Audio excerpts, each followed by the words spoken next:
May 15th. I don't know why I'm writing this. Something just made me want to start a journal. I'm not doing it for any class or anything. Mom didn't tell me to do it or even hint at it.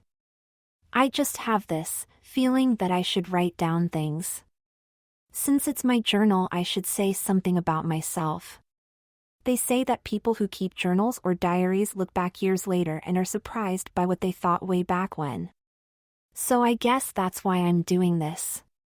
Okay, personal details. We had to keep a journal for one semester, so I kind of know the things that are supposed to be up front, descriptions and such. My name is Christopher Hansen, and I live with my mom Ruth in a little house on the edge of the housing development. It's all forest behind us. I'm kind of short and have long light brown hair. I tried to grow it long so I'd look, I don't know, like a rocker, maybe. So it's always tied back in a ponytail.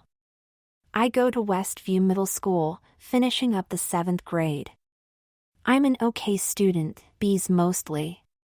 I don't know what I want to be when I grow up. My best friends are, well, my only friends, really, are Craig Wesson and Tommy Donahue. Craig is the smart one of us three, always planning, always coming up with schemes in the name of fun. He's average height, I guess, with wavy sandy hair and likes to wear black a lot. Tommy's a big guy, all action, fighting Irish and all that. Short black hair and as many muscles as a 14-year-old can have, even more than some 17-year-olds. So Craig and Tommy are the brains and brawn, which makes me the follower, I guess. The third musketeer, whatever. I don't mind, because they've always watched out for me.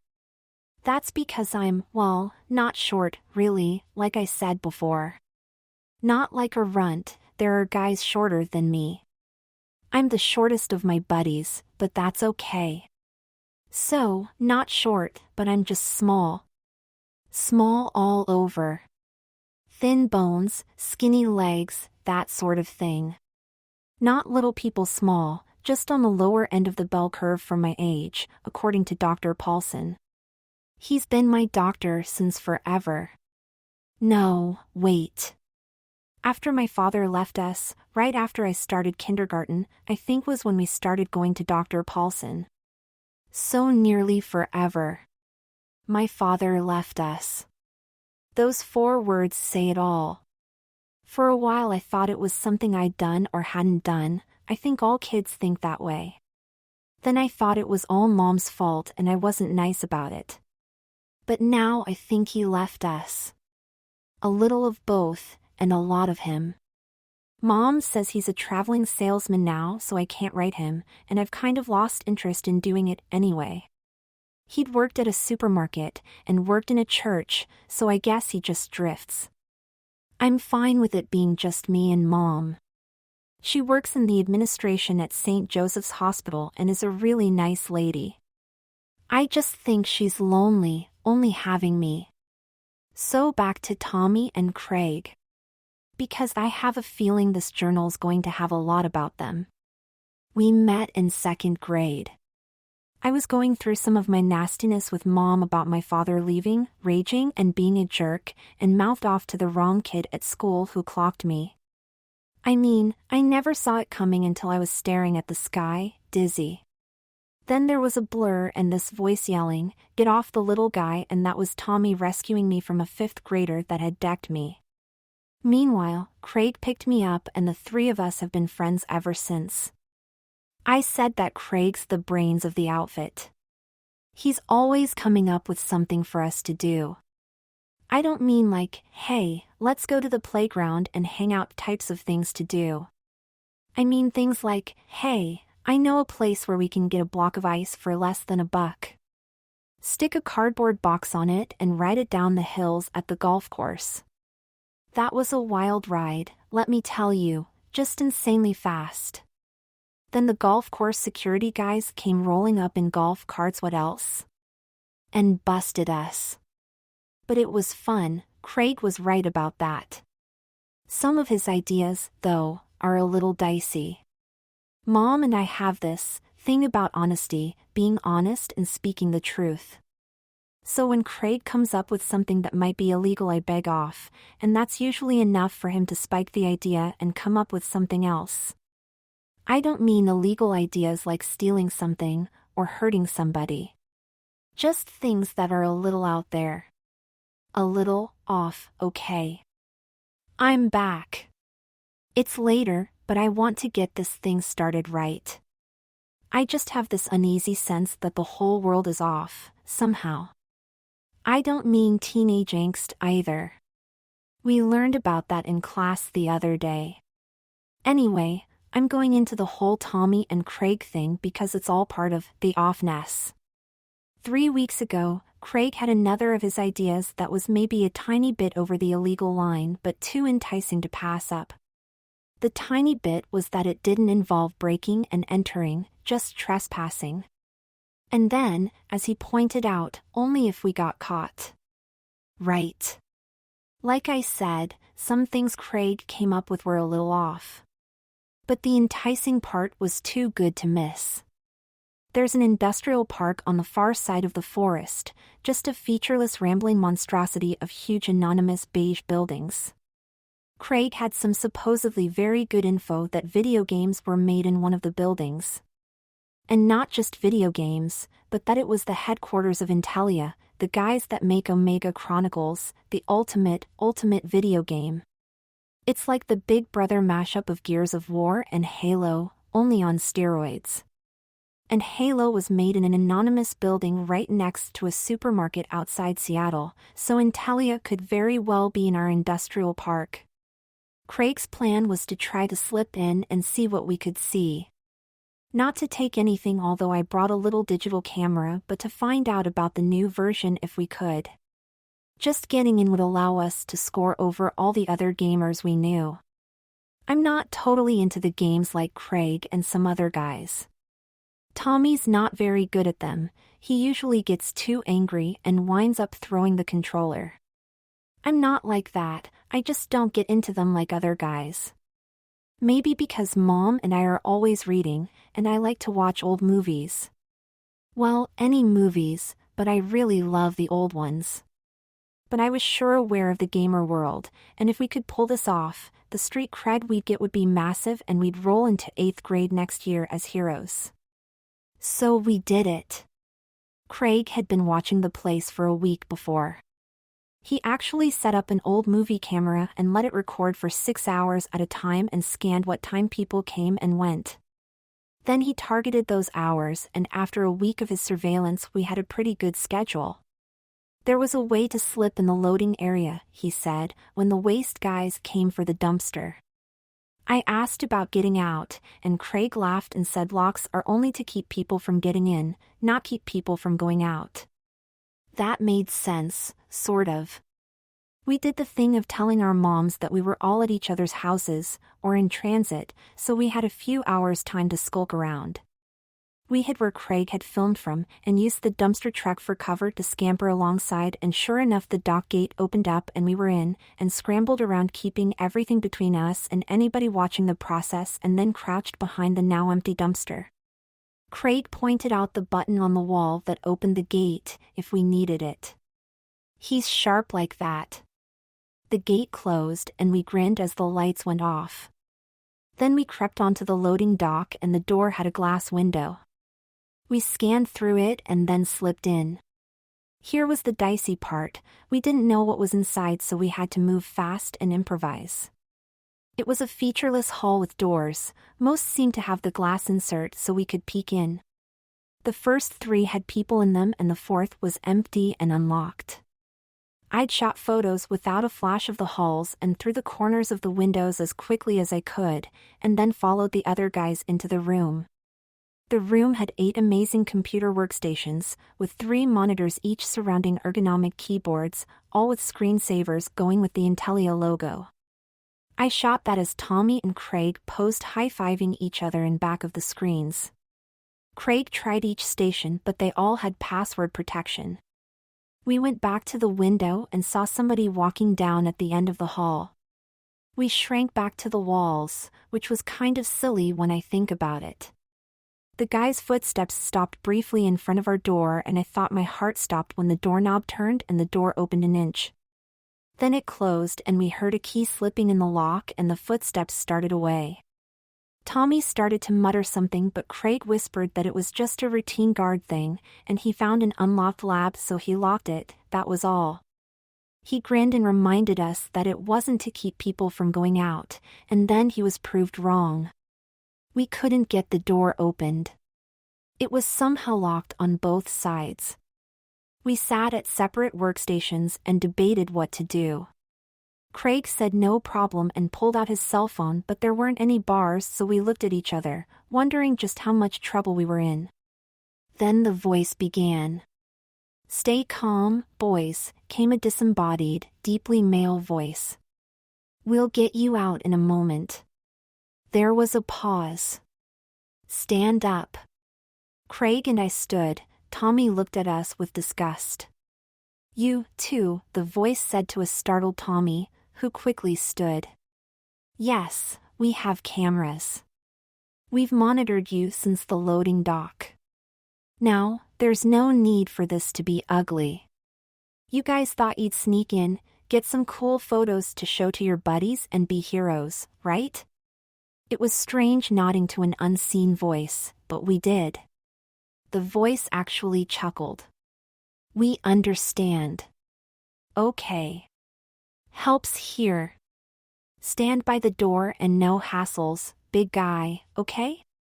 I guessed that the hidden camera or cameras had shown Tommy getting in a defensive crouch. He looked at us and then loosened up.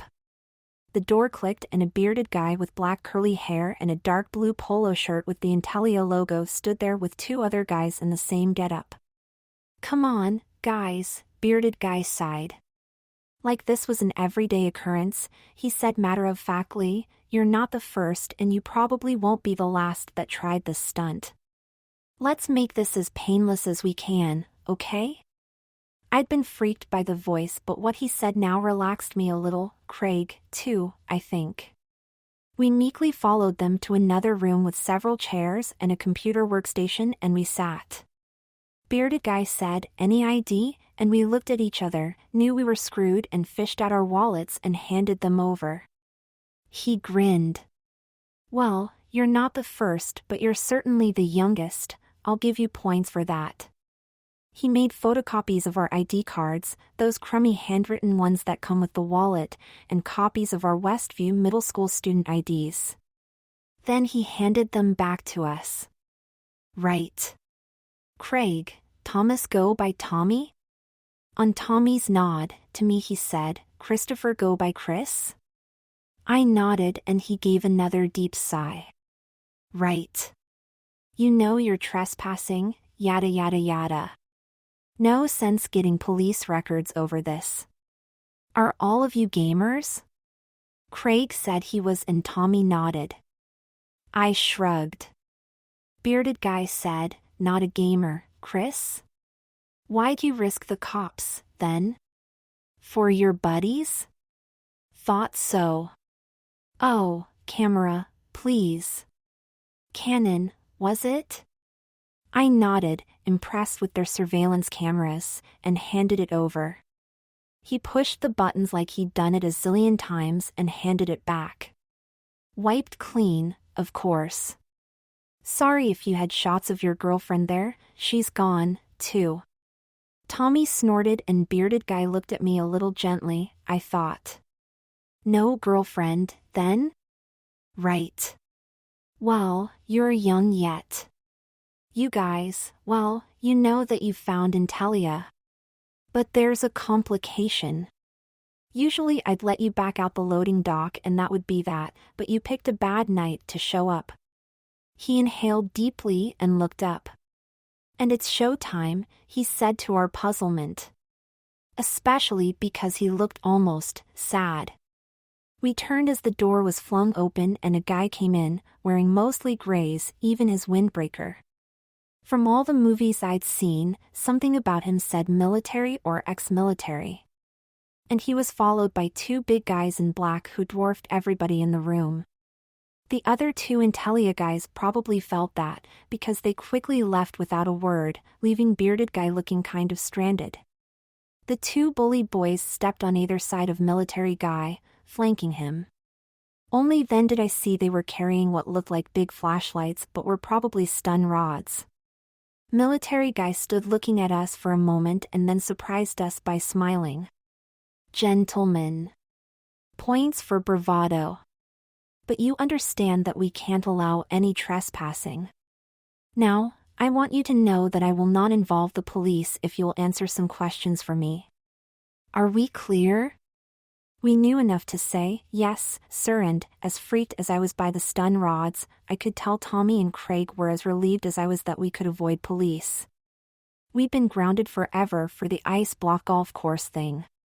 "Fair enough," he nodded. "We'll move to another room, get out of this fellow's hair." Bearded Guy gave us a quick frowning look and said, "Do you think it's wise?" Military Guy said crisply, "Already been decided." To us, all smiley, he said, "You guys want something to drink? Soda? Juice?" We looked at each other. They wouldn't be offering drinks if we were really truly busted, right? So we started to smile. Craig was grinning. Tommy said, "Pepsi if you got it." "Sprite. Or 7-Up, something like that," Craig said. "I'm fine with water." "Or juice," I said. "Health freak," Tommy muttered. "Excellent choices," the guy said, and pulled out a walkie-talkie and relayed our requests. "Follow me." We got up and left Bearded Guy. I was the last in line and turned to sort of wave and saw that he was staring at us, and looked worried. Military Guy led us down another featureless hall to another door like all the others. Inside was a table and 3 chairs, with our drinks set next to glasses with ice cubes and a napkin. 2 open cans of Pepsi and Sprite and a bottle of Dasani water with the cap next to it. Like a hotel, I thought. Cool. We couldn't be in that much trouble if we were getting like room service, right?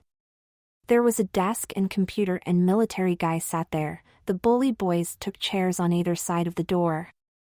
I thought it was interesting that the room had been set up so precisely and quickly and anonymously. Maybe it was always like that.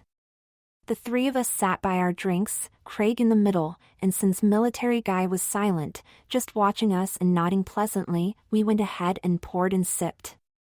After we'd swallowed and did the thing, he grinned, leaned forward and launched into a long speech about the need for secrecy, bootlegs giving new games a bad reputation, blah, blah, blah. It was all stuff we'd heard before or could figure out on our own, but I guess he thought he had to give the speech. I figured it was the price we had to pay for not involving the cops. The speech ended, Military Guy fired up the computer and asked each of us what games we played, how old we were when we started playing video games, and other marketing-type questions that he entered, a page for each of us. He asked about our social lives, to flesh out the profile, I guess. He said it was to get a better grasp of gamers, and said the industry had learned a lot after the screw-up with Halo, Reach Again, and we all nodded, remembering that with a laugh. Some of the questions were personal, but they were personality data Military Guy said the marketing guys needed. And it would keep us from the cops. So we told him about our grades, girlfriends, that was easy, none, siblings and parents, what type of computer systems we used, what kind of internet feeds did we have, did we play online, that sort of thing. We'd finished the drinks long ago and Tommy said he had to whiz, one of his favorite words. Military Guy nodded and Tommy was escorted out by a bully boy. Craig and I looked at each other and Military Guy laughed. Look, we all got rules and protocols. I have to have one guy on the kid, whizzing, and one guy here.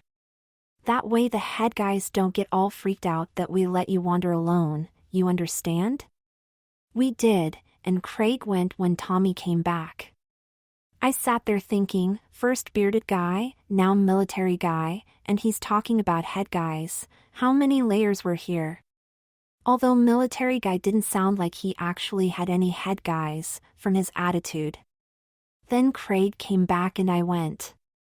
Boring hall to a restroom, like all the other doors, but it had the male bathroom symbol where the little windows were on the other doors.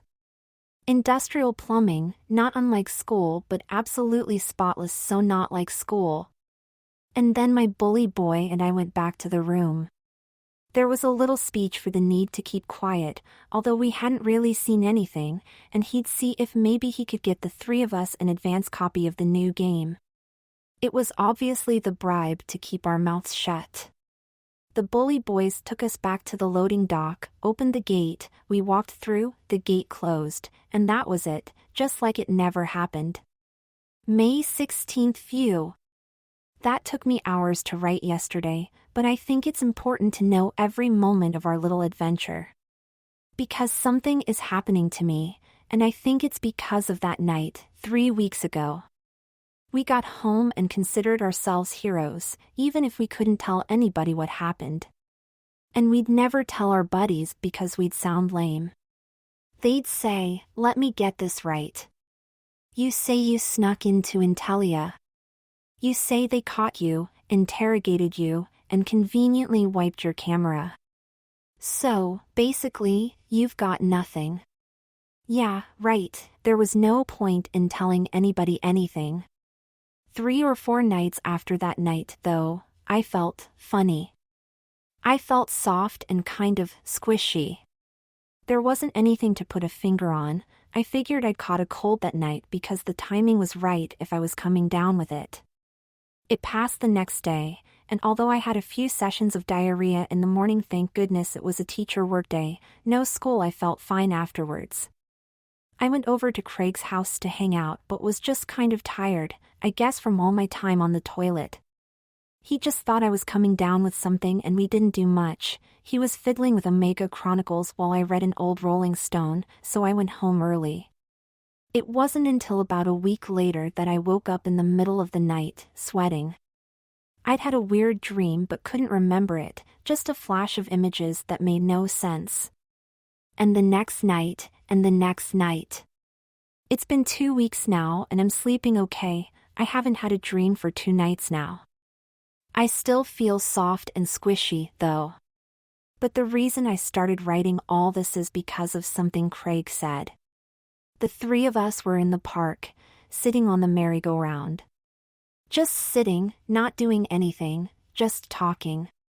There weren't any little kids around, so it wasn't like we were hogging it or anything, just hanging out. At some point Tommy said, "Man, I think I'm coming down with the flu or something. I feel like the Pillsbury Doughboy." Craig shot me a look but didn't say anything. A while later, Tommy said he had chores and had better head home. We watched him leave the park. Craig said, he never does chores. Maybe his dad is reading him the riot act, I said. He snorted. His dad doesn't read, he might hit him with the riot act, all rolled up. Tommy had a rough family life, full of a bad but true cliché drunken macho brawling between his father, his older brother, and Tommy. Craig said, "Did you hear what he said about the Pillsbury Doughboy?" I nodded. Craig squinted. "That's weird. I've been..." He stared into the distance. "Ever since that night at Intelia, I've been feeling weird." "You?" I sighed and nodded. "Only way I can put it is, I feel sort of soft and squishy." Craig nodded enthusiastically.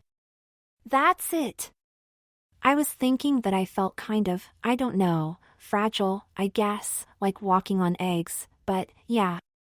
Soft and squishy, that's exactly right. And weird dreams. I got those, but not the last couple of nights." Craig gave me a look. Something very weird went down that night. I nodded. He said, something in our drinks, maybe?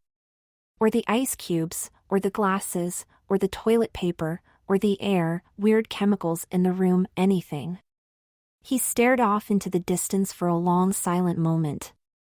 Well, unless we start having convulsions, or like, dying or something, we'll just have to keep quiet and write it out. We can't tell anybody anything. Oh, and don't say anything to Tommy. He'll freak, probably think it's some curse or something. You know how his folks go on about curses.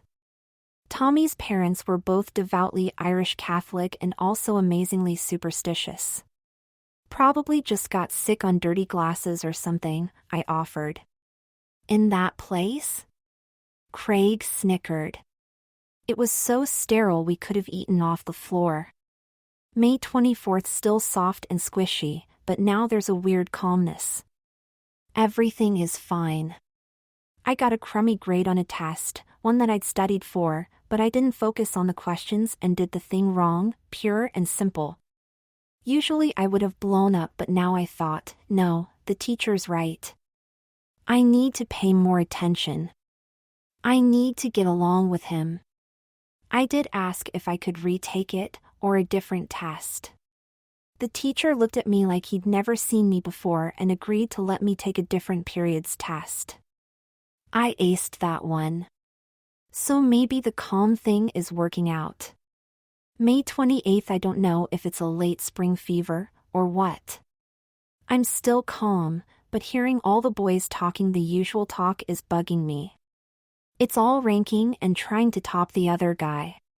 For the first time in my life, it seemed silly. I was thinking about that while I walked to lunch and heard some girls talking. Jenny Allen, Miranda Stevenson, and their buds. They were talking about Evermore, a new pop band, and what they were going to wear to the concert, and it sounded like fun. I thought, the guys are just trying to outdo each other, but the girls are joining in, sharing their hopes, and will share the concert experience together. Guys wouldn't even go to an Evermore concert because it wasn't cool. And if they did go, all they'd talk about later was how great their seats were and how they could play the riffs faster in Guitar Player than the guitarist himself. Never thought like this before. Maybe it's growing up. Maybe that's part of the calmness, just taking life and thinking about it. June 1st, 2 more weeks of school left. I'm getting used to this odd feeling. I mean, it isn't odd anymore. Craig and I were talking about it, figuring we were just coming out of it, whatever it was, when Tommy came up to us. He had a black eye and a swollen cheek, and told us his big brother told him that he'd been whining like a baby and just slugged him. We'd seen Tommy's bruises when he was younger, but not for a while. What did you say to piss him off? Craig asked. All I said was that we should maybe spend time as a family, talking about our day, instead of just eating and back to the TV. Craig and I looked at each other. I asked, why'd you say that? I mean, you're right, but why'd you say it? He shrugged. I'd helped Ma with the dinner. First time I'd done that.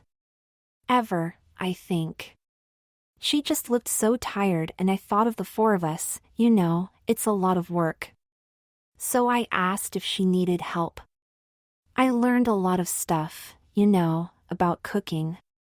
And then watching my dad and brother suck it down and thinking they'd just get up leaving their dishes and not even a thank you to Ma, and...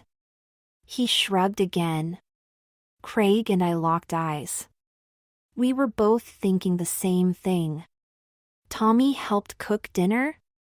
And then lectured his father and brother about their eating habits?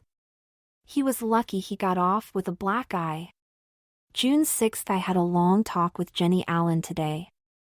I realized we've been classmates since kindergarten, and when I heard her before math telling Elaine Blackwood all about the Evermore concert, I thought, she's a nice girl.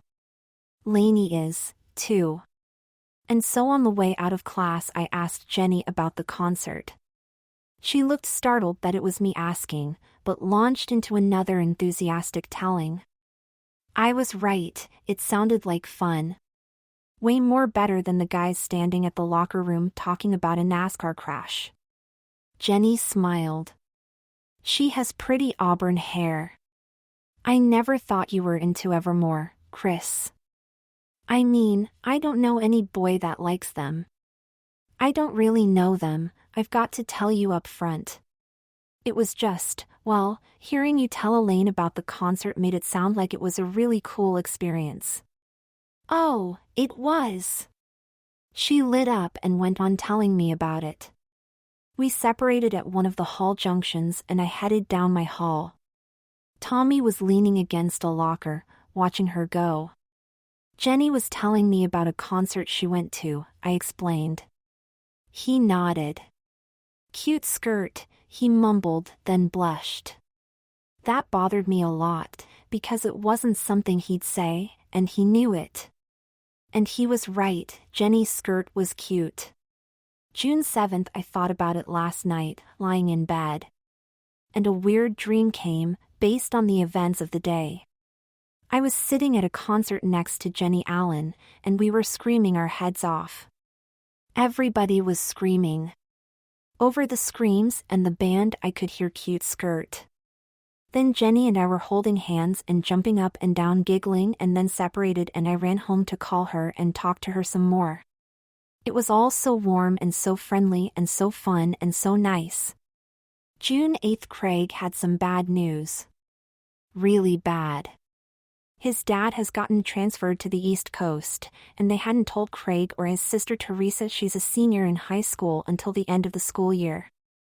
But Craig's sister is pretty smart and found out a week early. So the parents have already made their plans and school ends the 12th and Craig leaves the 14th and that's it. After all these years. Bummer. June 10th, Tommy, Craig and I decided to spend a last day together. It'll be the 13th, when we should be enjoying the first day of summer vacation but we'll be saying goodbye. I don't want them to know it but I cried last night, thinking about it. I don't know what's wrong with me.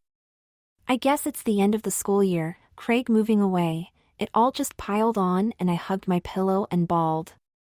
Mom came in and asked what was wrong.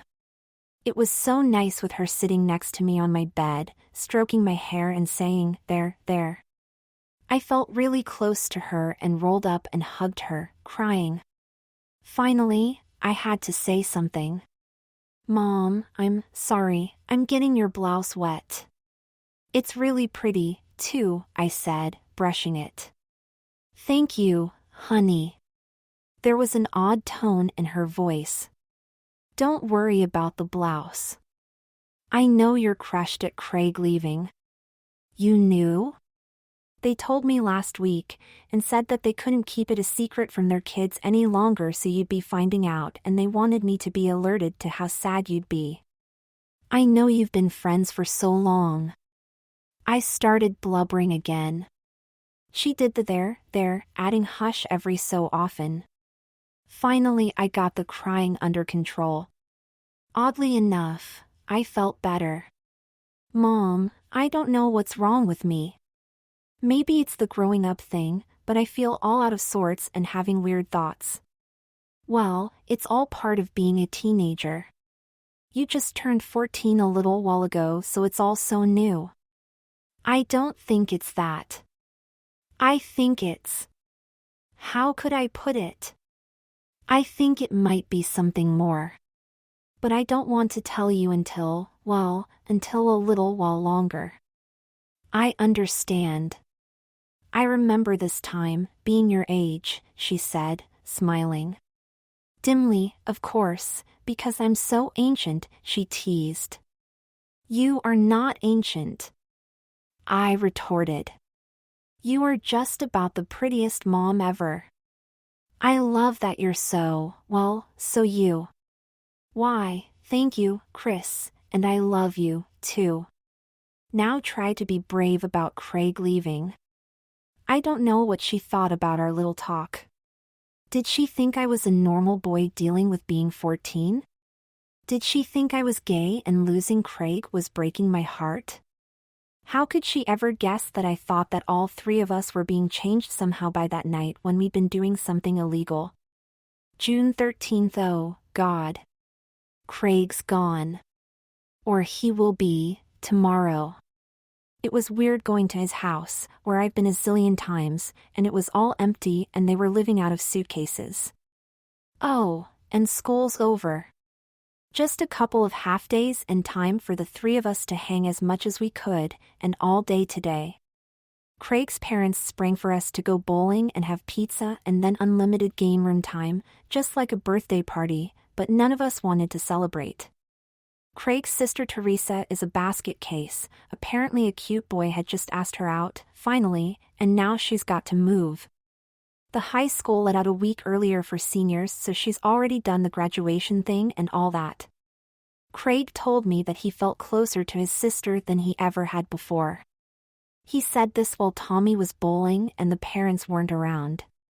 Craig said that it was probably the move that brought them closer. They'd been living separate lives with separate friends and schools, and now they were just two kids again, doing what their parents wanted. I told Craig, "You're lucky. Your sister is so cool. And so pretty. I can't believe that guy took so long to ask her out." "I know." He nodded. "Chump." "Yeah. I mean, I love her hair, with that new style. And she's always dressed really nice, you know? Not a total Hollister clone like a lot of girls." He nodded again. That stylist got it right. I like the new cut, too. It frames her face. Tommy came up from the lane. "Frames? How many?" He thought we meant bowling frames, so Craig said, "You can do one more, if you want." My arm's kind of tired. I looked at my right hand. I think I'm getting a blister on my thumb. I'm going to lay out, too.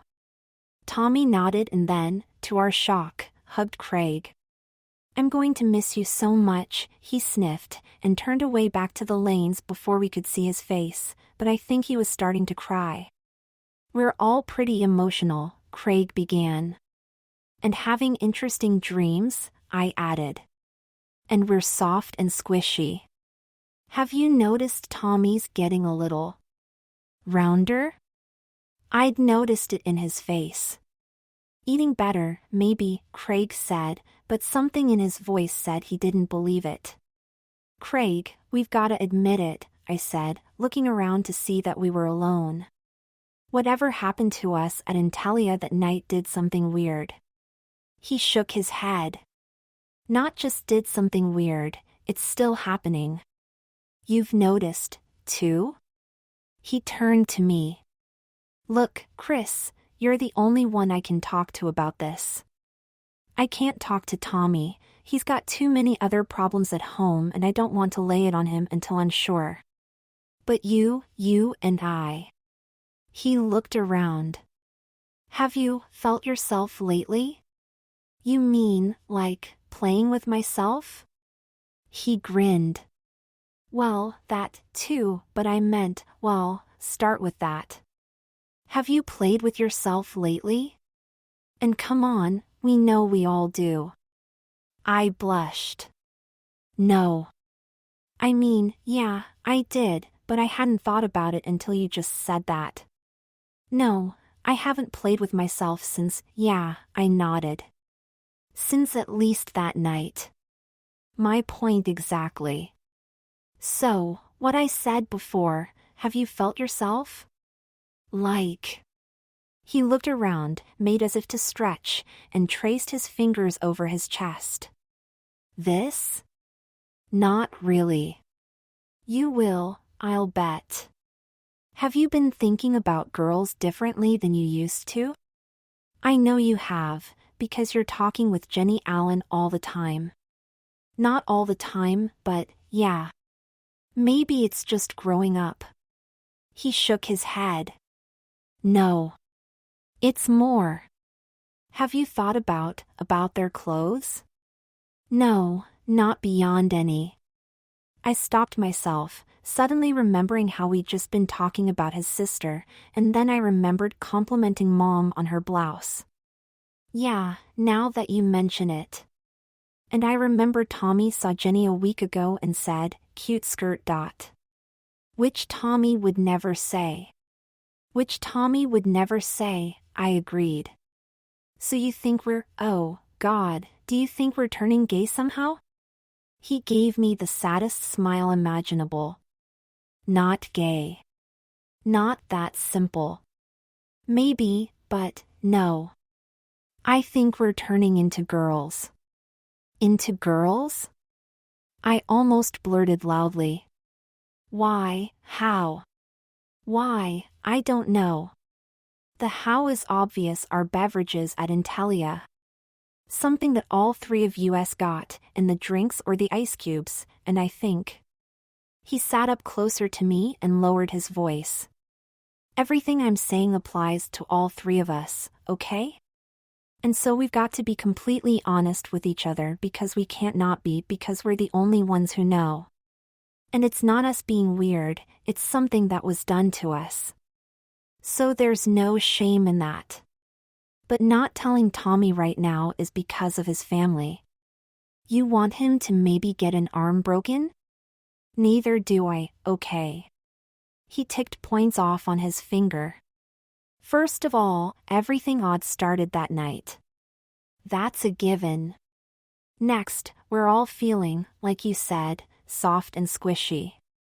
Next, we're all having strange dreams. Dreams about girls and boys and different feelings. I haven't dreamed about boys. Not yet, but you will, I bet, he said bleakly.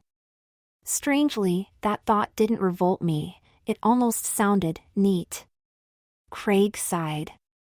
We're using words and speech patterns closer to the girls around us than the way we spoke before, or the way guys speak around us. Next, well, I'll bet you've been seeing the guys as school in a new light. Differently than before. Same with the girls. I nodded. He did, too. Next, the clothes, girls' clothes, are really, really fascinating. Like the way my sister's skirt swings when she walks. God, I know. Teresa's so cute. See, there you go, doing it, he grinned. But we used to watch her butt. Now we watch her skirt. See the difference? I stared off at the lanes. We're becoming girls. He nodded. We're becoming girls. But how far? So we spent the rest of the day not talking about it. We promised each other that as soon as the time was right, I was going to have to tell Tommy without Craig being there. But Craig's got a fancy video hookup on his computer, and mine is cheesy but works. We figured we'd be emailing each other, and then get Tommy in front of my computer for a three-way conference. Our Intelia conference. June 16th. Craig was right, as usual. I discovered my fingers tracing lazy circles around my nipples while I lay in my bed, reading. There was a puffiness to my nipples. I lifted my t-shirt and sure enough, there were little swellings under my nipples. I pulled my shirt down and tried to read, but my mind was on my body. About an hour later I checked my computer and finally there was an email from Craig, all apologetic about how the movers didn't have all of his computer in one place, so it took a while to track it all down and reassemble it. He wrote a bit about the new house and neighborhood and then got to it. He said that thing we'd talked about was on his mind and for me to email him when I'd be alone in my room for a video feed. I emailed right away that I was there for the rest of the night. I ran down to tell Mom that I might be getting a feed from Craig and I'd be on headphones and I didn't know if the signal would be any good, so if she needed me for anything to wait until I came back out. She said she completely understood and to say hi to Craig for her. About 5 minutes later I sat with the phones and microphone boom awaiting the feed. It was funny, when it came through it was just like when Craig lived in my neighborhood. It was weird thinking that he was in another time zone now. His head loomed in the monitor as usual. Hey, Chris. Hey, yourself. I read about your new house. Sounds neat.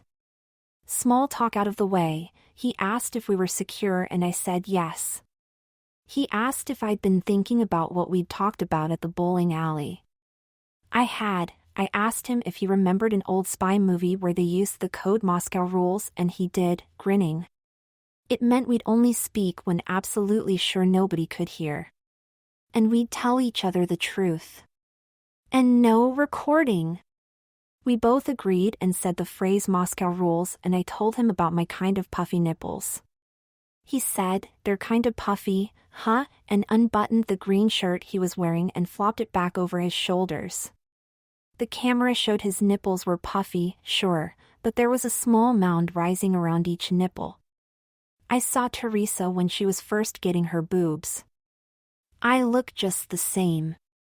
Well, yeah, same genetic stock, I said, lamely. You know what this means?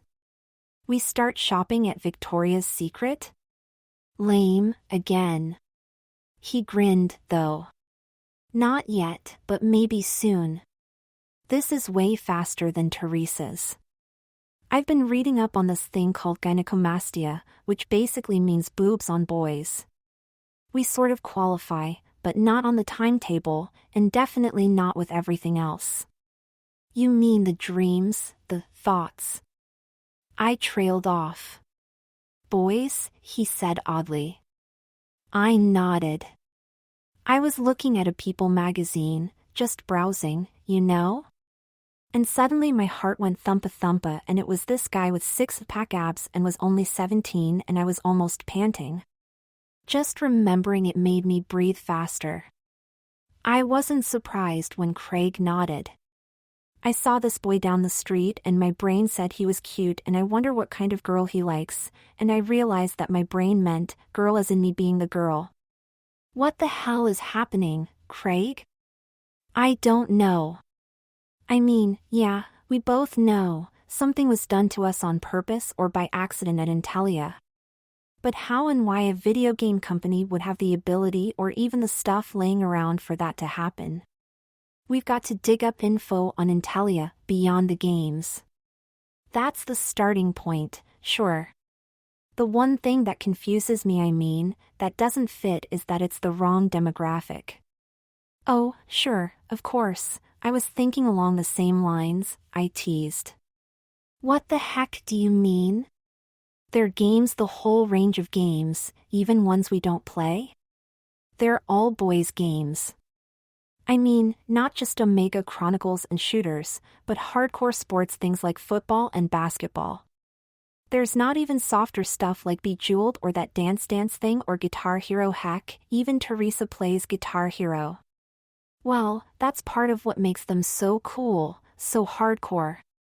Gamers wouldn't want the same place that makes Halo, say, to make an easy bake oven. Craig actually giggled at that, but said, "That's what I mean about the demographic being all wrong, they don't." He paused, thinking.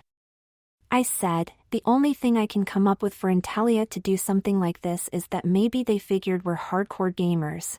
We proved that to them, with all the questions they asked. So if we turned into girls, would we still be gamers? Like they could find out what we didn't like about the game as girls, I mean that we did like as guys? And then come out with I don't know, a unisex Omega, maybe?"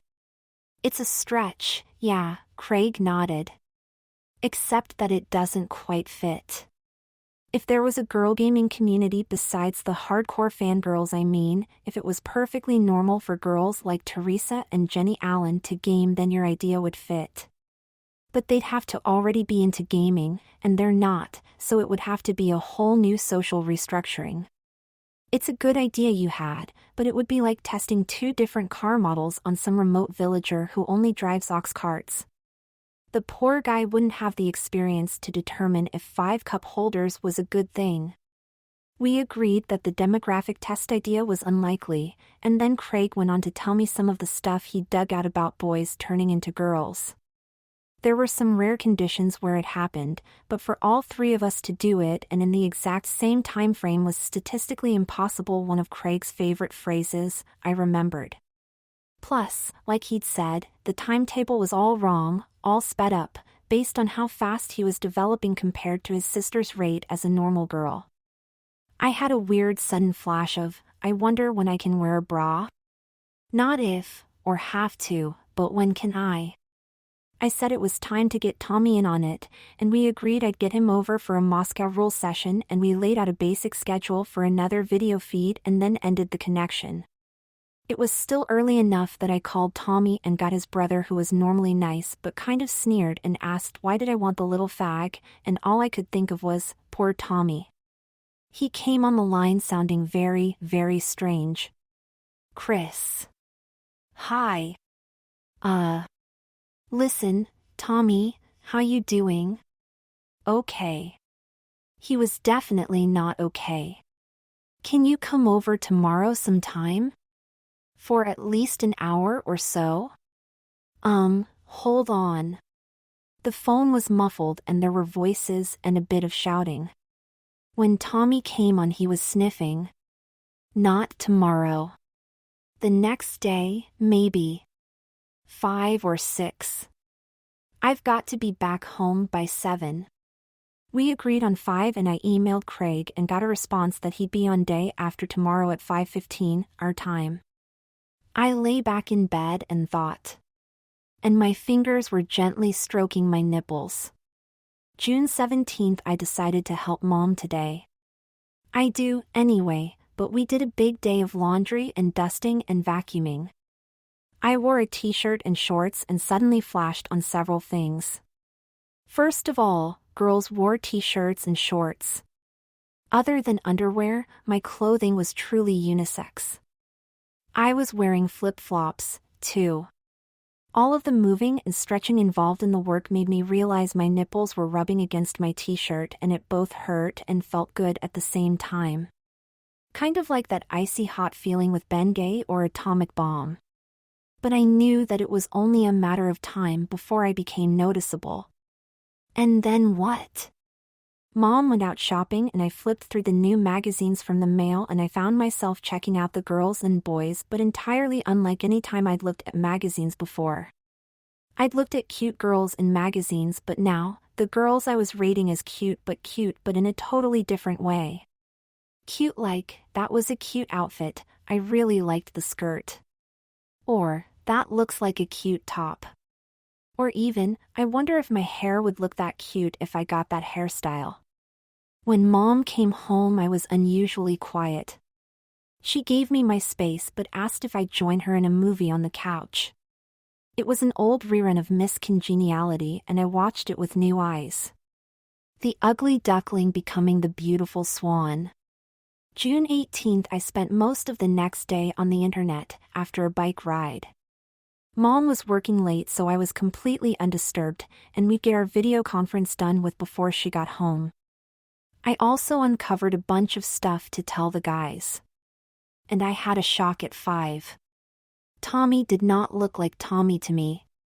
Oh, the black eye was nearly gone, but there was a swelling along his cheek, and when he reached for something his t-shirt sleeve slid up and I saw his upper arm was black and blue.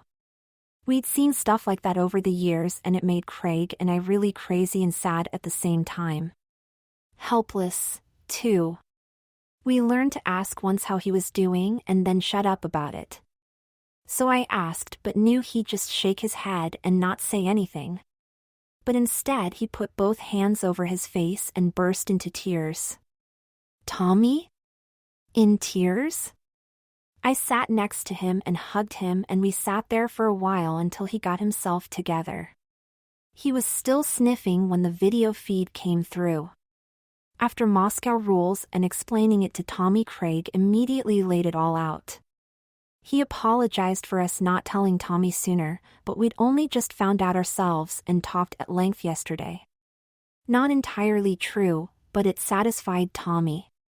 Craig said quite bluntly that something happened to us at Intelia, and whether by accident or on purpose, all 3 of us were become feminine. Possibly becoming females, he said. God, I knew it! Tommy squealed. I'm becoming a sissy. He burst into tears again. It took us a bit to get him calmed down. Craig said there were some things that seemed to mean that it wasn't just becoming girlish males. He asked about Tommy's chest, and the way he shook his head vehemently led Craig and I to look at each other and nod. I went first. I lifted my shirt.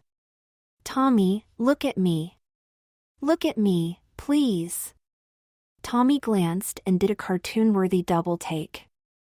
I had the puffy nipples and now the slight mounds that Craig had shown me yesterday.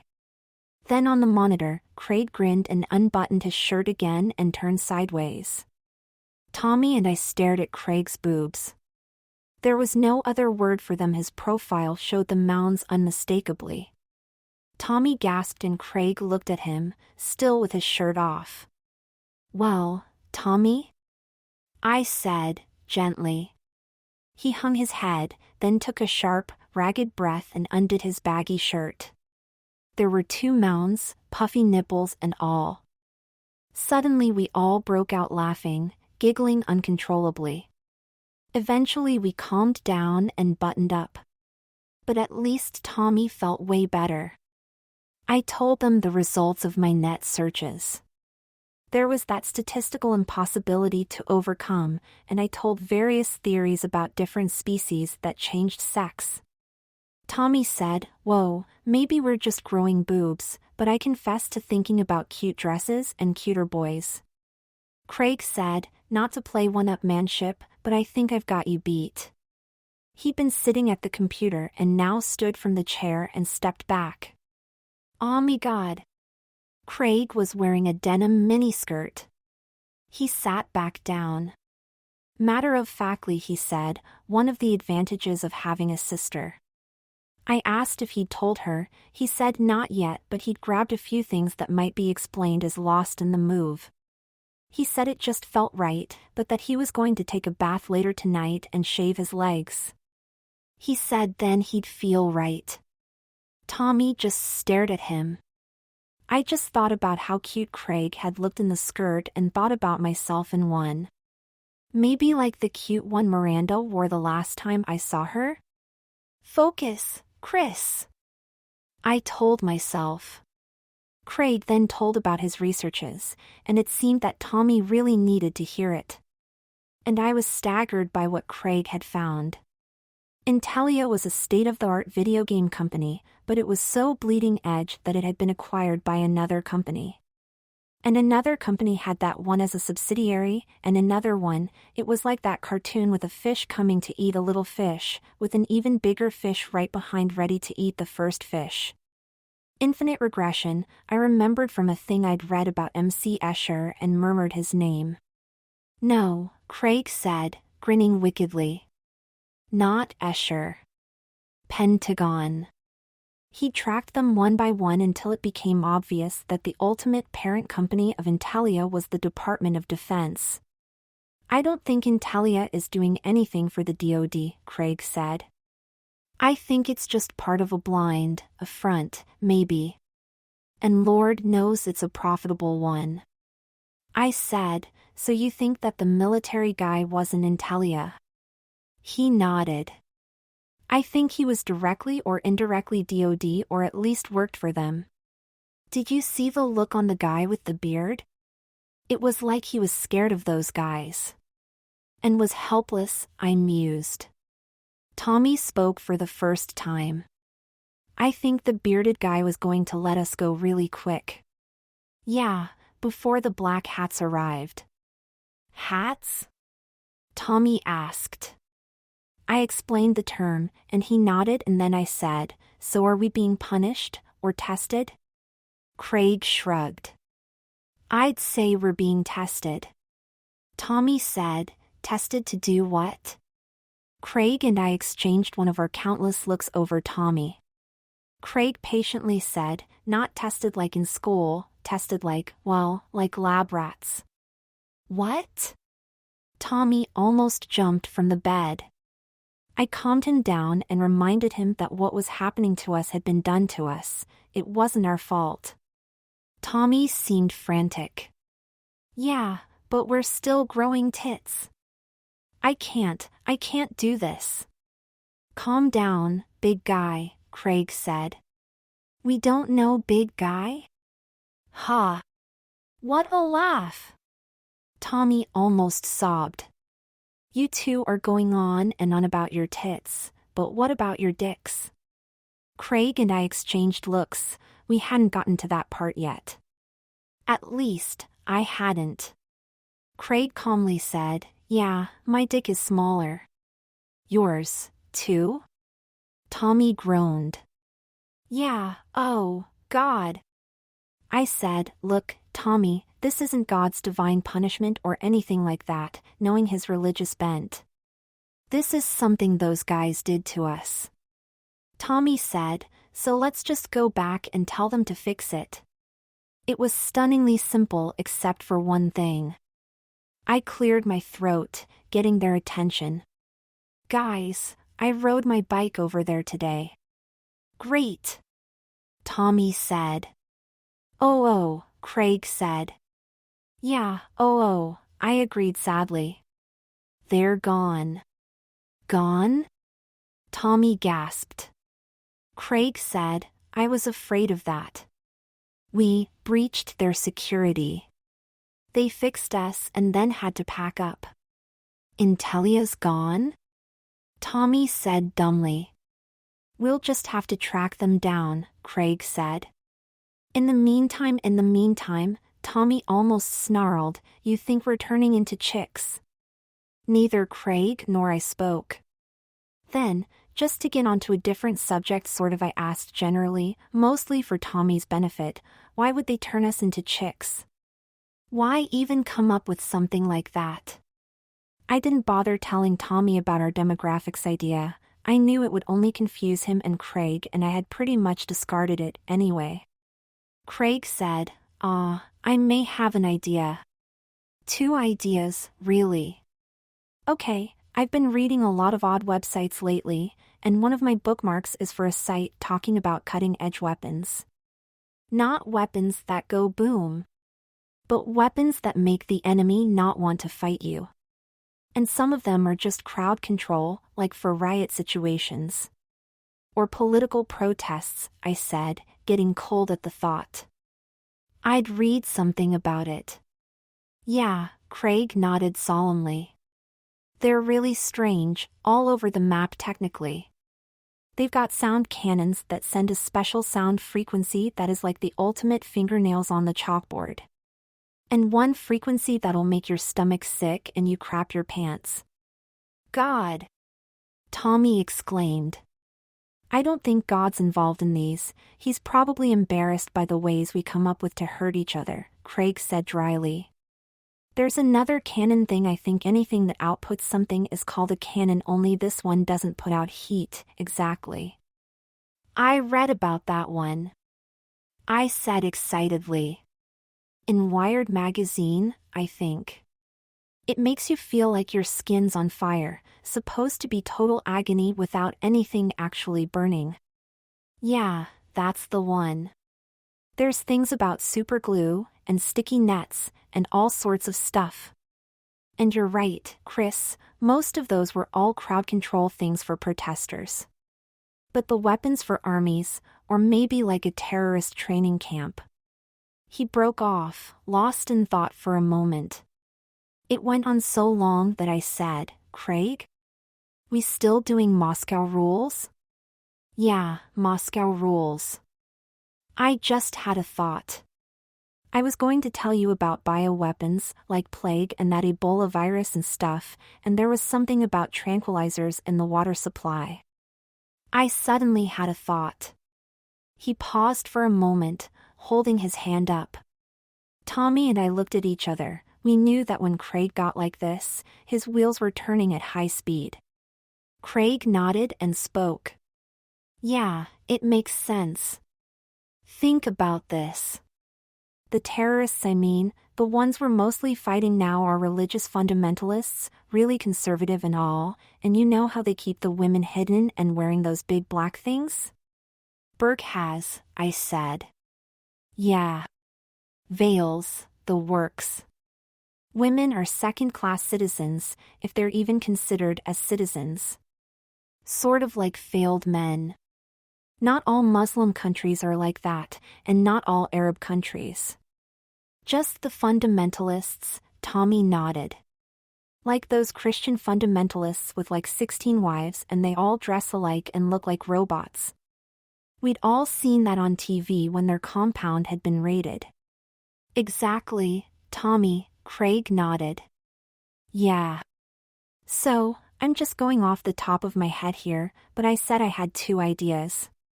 The first is religious fundamentalists. And I don't mean just Islamic guys. Tommy was right about the Christian guys, and I don't know about any other religions really well, but it seems that in every single one of them, the back to basics, fundamentalist kind? In every single one of them, women are downgraded.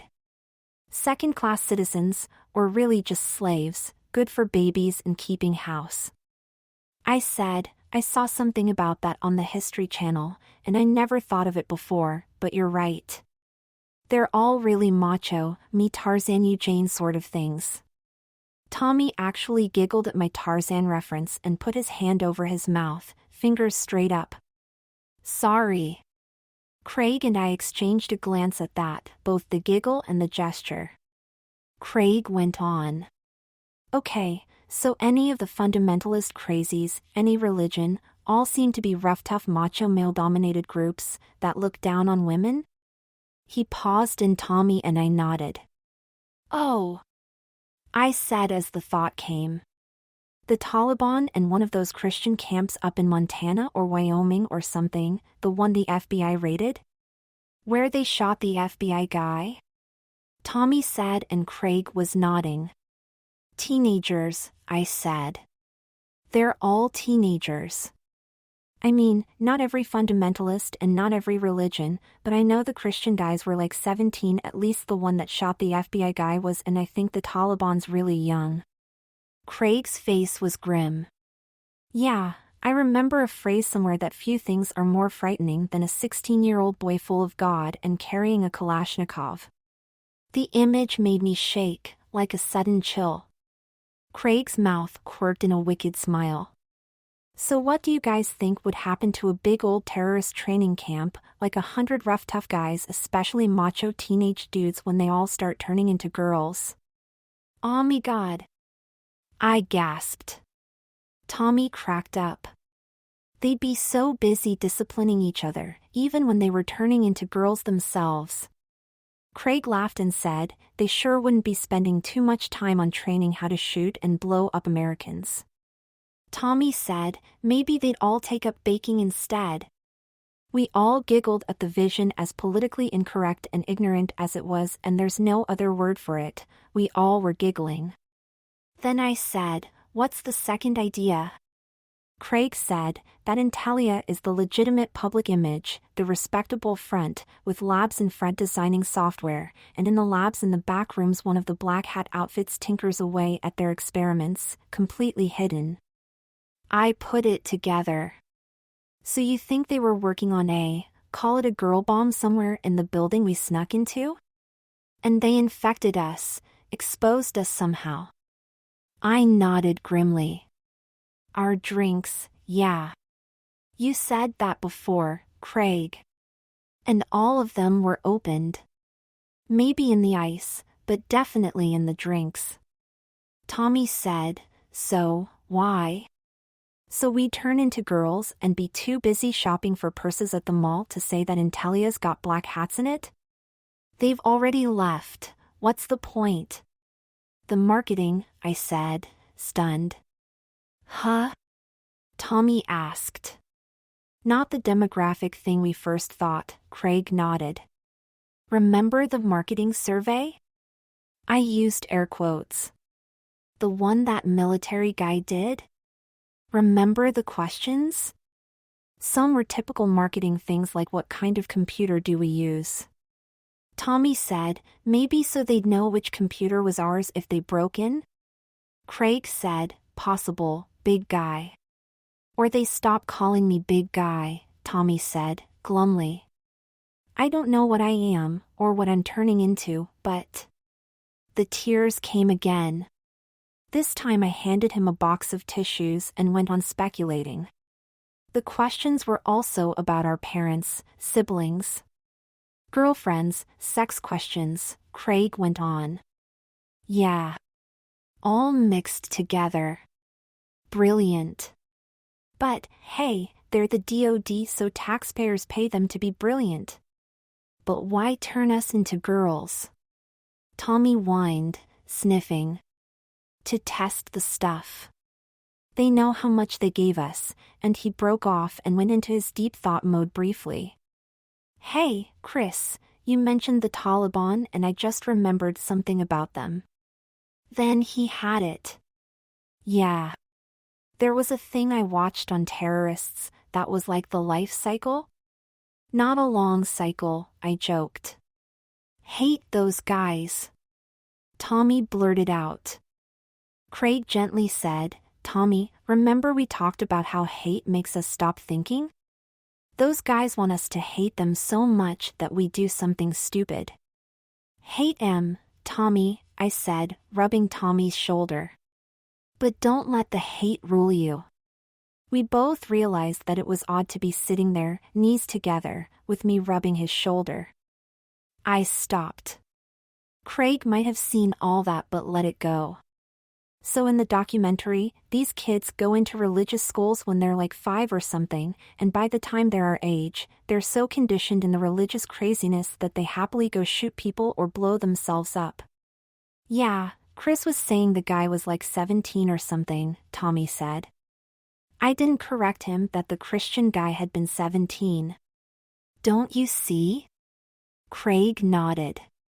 It's our age. We're like almost prime terrorist age, so they could test it on us and know that it would be similar to the guys in the terrorist camps. Maybe a little younger, but cut 'em off before they strap on the explosives, you know? I said, and even the older guys that do the training, if it worked on them but slower. Tommy said, like we said, they'd be so busy screaming at each other, totally freaked out, that the whole thing would fall apart. The camp, I mean. Craig said, so we were perfect test subjects. Just 3 normal guys, and willingly gave them all that marketing info so they know who we are and where we live, and we're probably being monitored right now. And will be, too. Automatically I glanced at my windows, my curtains were down. I shrugged. Which probably means they're intercepting this transmission, Moscow rules or not. Craig obviously hadn't thought of that, he was visibly shaken. Damn.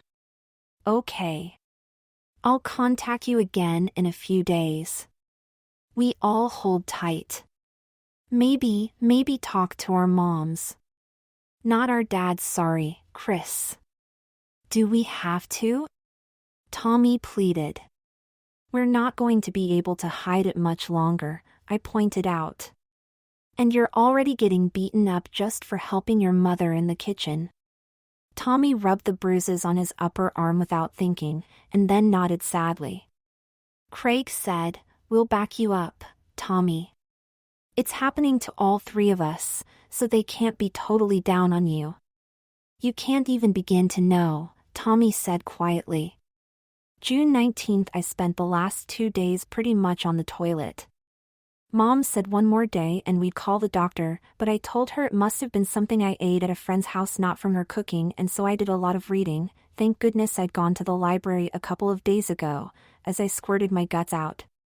And I know it's gross, and that guy's sort of like talking about icky body junk, but this is factually accurate, I think. I'm pretty sure that's kind of what I've been doing, squirting my guts out. At first I thought my cover story was true, although I hadn't eaten at anybody's house or at the mall or anywhere else.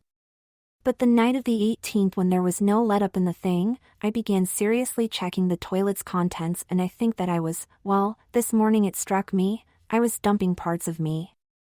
No other way to put it. It wasn't the usual stuff of poop, and it wasn't the usual stuff of the flu. It was yellowish liquid with, all I can say is, chunks of skin. Or flesh. Chunks of me. When the idea struck me, it was only because of something that Craig had said about the Ebola virus, and I remembered reading about people bleeding out as their tissue sort of liquefied and they died.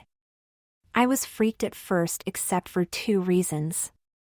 First, I felt fine. No fever, no other symptoms, nothing, just a periodic cramping below my belt and then another half hour of more reading time.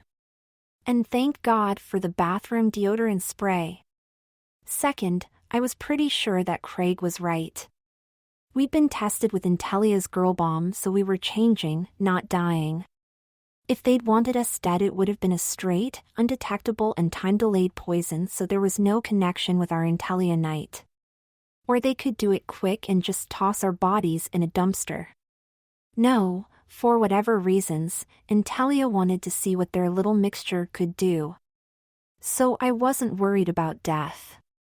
It was kind of unfair to keep using the word Intellia as the source, since we were pretty sure that bearded guy was Intellia and wasn't part of the girl bomb testing, because he was going to let us go right away, and because he was scared to death of military guy. I got to discuss that with Craig, because yesterday I got an email that looked like spam but had the words rules in the subject line. It turned out to be Craig using an anonymizer that would hide our email signatures. It had instructions for me with contact times and how to anonymize. So we had a quick flurry of very lengthy emails with the agreement that he'd use a different anonymizer type and contact me again with the subject code word Lisa. He said, and of course he didn't say, he wrote, but it's just easier to think of it as talking, he'd explain then, and I had a hunch that Craig was becoming Lisa. It was the kind of name his family would choose, like Teresa, his sister. The upshot of our emails was that he wasn't cramping and pooping like me, but he said that he'd had cramps but a lot of what he was calling bone pain. Like the arthritis commercials on TV, he said. His chest was developing and his brain, well, he just said there was no doubt he was getting more girly in his thinking. I figured he was too embarrassed, even with our vow to be totally truthful, so I told him how I'd found myself thinking very sexually about cute guys in magazines, and then he confessed to that, too. We talked about that a little, and about how different the three of us were, physically. Craig said that if we went all the way, by which we meant that the girl bomb made us complete girls, then I'd be the luckiest because I was short for a boy but normal-sized for a girl, and because I already had long hair. I pointed out that he'd probably be okay, tallish for a girl, and after wigs, his own hair would probably be really pretty if he took after Teresa. She could do shampoo commercials, and he seemed to agree. But we both worried about Tommy because he was big. Would the girl bomb shrink us, too? That would help Tommy, but I couldn't afford to shrink too much or I'd have to get a job in the circus. Craig gave me an LOL on that one. Finally, the biggest development. Craig told his sister. He swore her to secrecy up one side and down the other, and found that after her skepticism at this story she was sure he was playing a joke. He just stripped naked and said she just about had a heart attack. But she took him by surprise and immediately accepted him as her soon-to-be little sister and got all protective. So they were working out a plan for telling their parents, and in the meantime he'd started wearing a bra. He was a full A-cup now in panties, because his boy bits were shrinking. Mine, too, I said, and I thought about Craig in a bra, panties, and his miniskirt, and I didn't laugh. I found I was jealous. It was probably the way my brain is changing, but I wanted to start dressing like a girl, too. So we set it up for me to wait for the Lisa email. June 20th. First of all, I haven't been able to reach Tommy. I've called a bunch of times, and at first whoever answered said he was out, and then his brother one time kind of sniggered when he said his name, and the last time his father said Tommy could not speak and for me to not call again. I told Mom my concern, not the cause of his family's weirdness, of course, and Mom suggested a roundabout. Tommy's mother was a meek, mild woman totally under the thumb of the males in her family. Mom and some other ladies had tried to get her involved in things outside the Donahue family, but she'd retreated, but Mom had learned a couple of things. She told me that Mrs. Donahue did the family food shopping once a week, alone, every Wednesday at the Food for Less on Edison. I figured I'd ride over there on my bicycle with a book and sit and wait how many hours it took until I saw her and then try to talk with her. My toilet adventures seemed to be over for the moment, although I went into the food for less to use their restroom, so I knew where it was. I got a funny look from a guy when I left, and I realized it wasn't long before I wouldn't look like I should be using the men's room. Then I found a good spot for my bike with some grass under some trees on the far side of the parking lot, spread out a little blanket, and waited. I knew the van that she drove, and it took about 2 hours, but then she pulled in. My bike was already locked. I threw the book in my backpack and stuffed the blanket in as I ran across the lot to catch her before she went in. I didn't want to try talking to her after she'd shopped because she could use the excuse of food spoiling to cut it short. And maybe it was because I was carrying the backpack, but running felt different somehow, and I flashed on Craig talking about bone pain.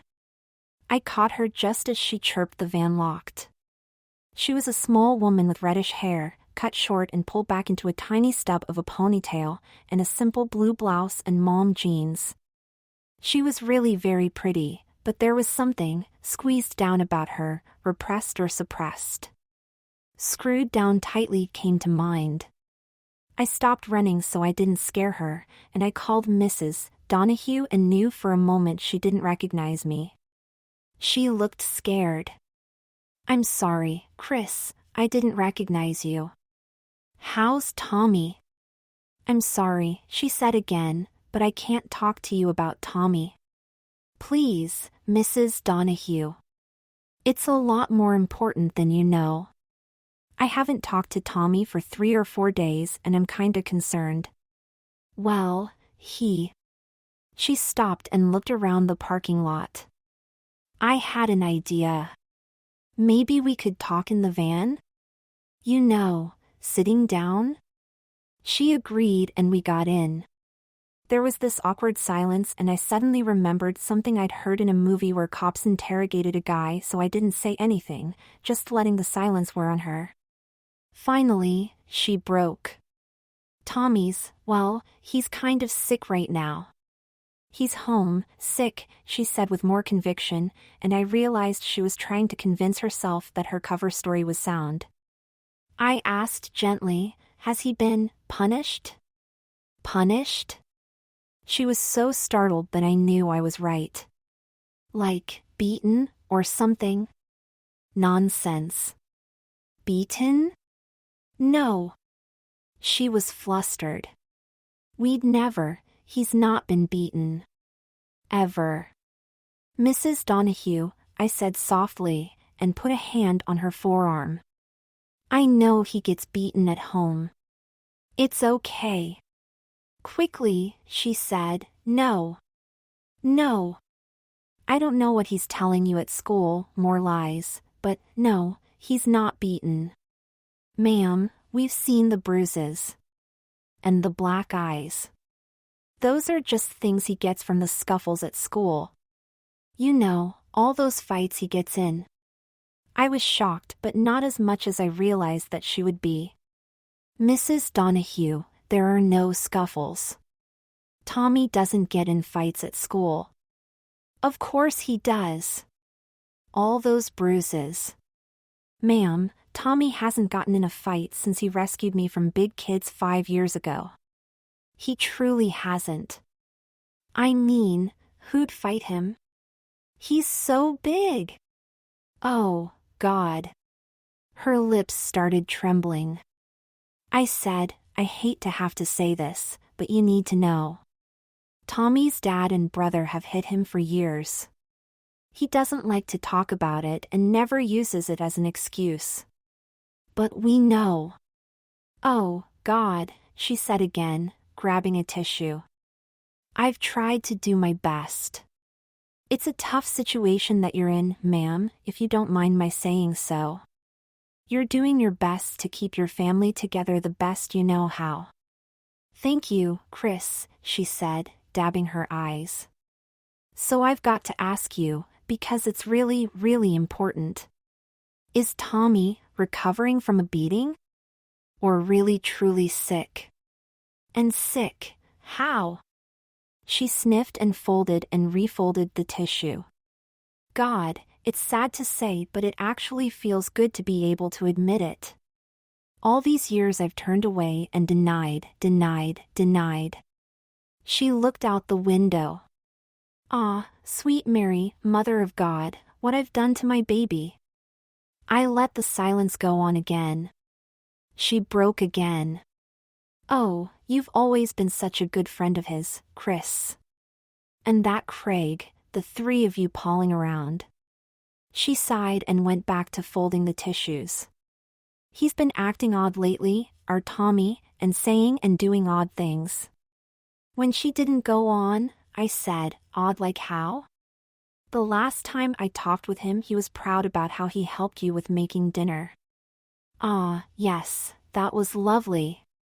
She smiled. But he's been so strange of late. Moaning and saying odd things and telling lies. What odd things was he saying? Oh, like how pretty my hair was. I mean, it was a lovely thing to say but so out of place. You do have pretty hair, Mrs. Donahue. No offense, but you don't do anything with it, because you're so busy at home. But it is pretty. Why, thank you, Chris, she said, but there was a waver in her voice. Mrs. Donahue, you said Tommy was telling lies. He's not the sharpest knife in the drawer, maybe, but he's honest and loyal and has a really good heart. I've never known him to tell lies. Well, maybe he has a different face at home, she said, but I don't think she believed it herself. You said different at home. I said, feeling my words carefully. How does he look? Look?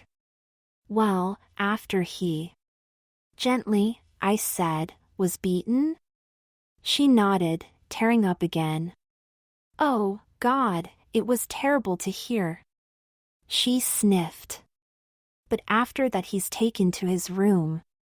Not even coming out for meals. How's he eating? Not like usually, but I've been leaving a tray and knocking. Her voice broke. Like a hotel. I never thought my family. I made a snap decision and said, Mrs. Donahue, you said Tommy told some big lies. Or was it one big lie? She shrugged and nodded. I nodded, too. Mrs. Donahue, I'm going to tell you a story. Remember, I haven't talked to Tommy for a while. You know me and you know him. You know him. Not what you're telling yourself, to keep peace in your family right now. You know Tommy's a great guy. Yes, he is, she sniffed. That's why it's so strange that he is doing the things he's doing to himself. I knew I was on the right track. Taking a deep breath, I said, I'm going to tell you a story. And it can't leave this van, it's very important that you know that up front. This will sound like something out of a movie, but your safety and your family's safety depends on not telling anybody else, okay? And what I'm going to say will sound like something from a movie, too. Please don't interrupt until I'm done because there are so many ways to get sidetracked, but I told you this is really, really important. Okay? She agreed, and then I told her. Everything. From Craig coming up with the idea to my last emails from Lisa. Her face went through so many changes, from disbelief at the similarity to what Tommy told her, to details that I knew but Tommy didn't, all the way up to the end. I finished up with, Mrs. Donahue, from all the evidence Craig and I have put together, we have no choice to believe anything else. We're being turned into girls. Craig found some scientific articles and said it might just be a big hormonal thing, you know, to develop breasts temporarily, but with some of the pains and other things, he said it's possible that, ma'am, do you know anything about genetics? DNA, that sort of thing? I know what it is, but nothing scientific. Well, we're getting into science fiction territory here, but Craig found articles that seem to say that it might be possible that our DNA is being overwritten. Or rewritten, maybe. You know how stem cell researchers say that the cells, once they're put in the patient, will decide to become what cells are needed? Like a liver transplant guy, the stem cells are sent in and are convinced to become liver cells and grow a whole new healthy one? That's what they say, she agreed. And why Christian conservatives don't like it. Even our church is leery about it, like playing God. Yes, ma'am. I knew better than to start discussing that, or pointing out that maybe new scientific discoveries was God's way of letting us make more of his children healthy. So I brought her back to the point. Mrs. Donahue, we think that the three of us are being tested, used as guinea pigs, for something the Department of Defense is looking into to use against terrorists. That's a terrific stretch and not so much, based what we've discovered about other weapons they've designed. But isn't it possible? What else would explain the changes to all three of us? All three? You've told me what Craig has said happened, but he's long gone now and could be having you on. She didn't believe it, but I had to kill any doubt. I looked around and then turned in my seat and unbuttoned my shirt. Mrs. Donahue, do these belong on the chest of a 14-year-old boy? I showed her my breasts. They weren't bumps anymore, they had swelled in the last 48 hours and I knew a bra was only a few days away from me. She stared, wide-eyed, and looked away. I buttoned up quickly and said, Tommy's not telling any lies. I think that big diarrhea thing I had was my male innards being ejected. Craig is talking about bone pain and it's his pelvis. I think his bones are reconfiguring to a female pelvis and it hurts like hell, excuse my French. And poor Tommy, because he's bigger than all of us, he must be in agony.